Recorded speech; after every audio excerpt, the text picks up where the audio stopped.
Քննարկումներից հետո փակ գաղտնի քվեարկությամբ խորհրդարանը պետք է ընտրի Հայաստանի 4-րդ օմբուդսմենին։ Թեկնածուն մեկն է Հանրապետականի առաջադրած արդարադատության 34-ամյա փոխնախարար Արման Թաթոյանը։ Նա այսօր համոզմունք հայտնեց, թե ընտրվելու դեպքում կկարողանա պաշտոնավարել մինչև ժամկետի ավարտը։ Խորհրդարանը մարդու իրավունքների պաշտպանին ընտրում է 6 տարի ժամկետով։ Իրավունքների եւ ազատությունների խախտումներ ՄԻՓ թեկնածուն տեսնում է։ Օրինակները 3-ն էին։ Համակարգային վերափոխման կարիք ունի պատժի կրումից պայմանական վաղաժամկետ ազատման իրավական մեխանիզմը դատապարտյալին այդ գործընթացի կարևոր մասնակիցը դարձնելու եւ այդ նպատակի համար նրան անհրաժեշտ իրավունքներ վերապահելու միջոցով։ Մտահոգիչ է այն, որ օրինակ փակ հաստատություններում պահվող անձինք հակառակ եվրոպական դատարանի նախադեպային պրակտիկայի զրկված են իրենց նկատմամբ կարգապահական տույժերի կիրառության ու այդ տույժերի բողոքարկման ընթացքում արդար դատաքննության իրավունքի երաշխիքներից։ Մինչ օրս օրենսդրական ամրագրում չունի ապաստան հայցողների հնարավորությունը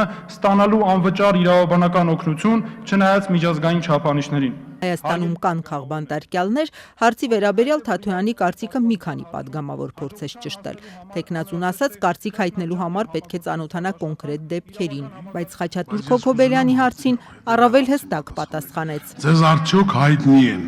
քաղաքական հետապնդման դեպքեր Հայաստանի Հանրապետությունում, հատկապես հաշվի առնելով, որ դուք նաև Հայաստանի Հանրապետության շահերն եք պաշտպանել եվրոպական բարձրացիաներում։ Այնքանով, որքանով իմ պրոֆեսիոնալ գործունեությունը առնչվել է այդպիսի հարցերի, ես նման այդ թվում միջազգային ատյաններում նման խնդիրների առաջ չեմ կանգնել հարցերի քննարկման։ Ուղղակի ֆիքսենք, որ դուք գտնում եք, որ Հայաստանում քաղաքական հետապնդում չի եղել մինչև այս պահը, կամ ձեզ գոնե հայտնի չի, դա ձեր դիրքորոշումն է, շնորհակալ եմ ազնիվ ասելու համար։ Մենք ձեզ դիտարկում ենք որպես Սերժ Սարգսյանի կադր։ Եթե մինչև հիմա ինչ որ դուք ազատություններ ունեիք մի փոքր, հիմա այդ չեք ունենալ։ Դուք ի վիճակի եք ձեր կամային հատկությունները թույլ են տալիս այս գործում առաջընթաց անել, բացահայտում անել, գնալ իշխանությունների դեմ, գնալ քաղաքական թիմի դեմ։ Մարդու իրավունքների պաշտպանի իրավասության շրջանակում իհարկե եւ կամքը կա եւ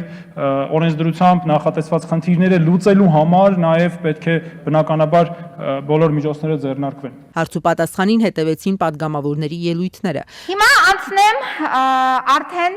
այն հիմնավորումներին, որը պարոն Թաթոյանը փորձում էր ներկայացնել, թե իբրև թե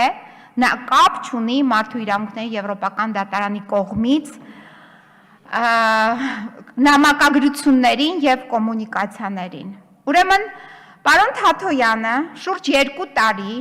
կատարել է հանրապետական կուսակցության քաղաքականության սպասարկումը։ Իսկ քաղաքական սպասարկումը հետեւյալն է. Հայաստանի Հանրապետությունում որևիցե կերպ չթույլ տալ, որպեսզի արձանագրվի, որ կան քաղաքական հավատալներ, թույլ չտալ, որ Հայաստանի Հանրապետությունը խախտել է մարդու իրավունքների եվրոպական կոնվենցիայի տարբեր դրույթներ, հիմնական քաղաքականությունը դա է եղել։ Թաթոյանն այսօր վստահեցնում էր, թե չնայած առաջադրողն իշխող կուսակցությունն է, հանրապետականի առաջ որևէ պարտավորվածություն չունի։ Նա Իրա Զոհրաբյանին թեկնածուի հավաստիացումները չէին համոզել։ Ես չեմ հավատում, որ դուք կկարողանաք իսկապես չդառնալ ոչ ընդդիմության ձեռքին գործիք, չվախենալ ընդդիմության շանտաժներից, որ կմեղադրվեք իշխանության դերածոն լինելու մեջ, եւ ոչ էլ կկարողանաք դիմակայել իշխանության եւ պետական տարբեր կառույցների կողմից արվող ճնշումներին։ Դե երևի ես վատատես եմ, դրա համար չեմ հավատում, բայց իմ համոզմունքը գալիս է 3 նախկին տխրահրճակ փորձերից։ Նիկոլ Փաշինյանն ասաց, կողմ կքվեարկի Արման Թաթոյանի թեկնածությանը։ Ընդհանրապես պետք է մարդու իրավունքների պաշտպանի թեկնածուին ոչ թե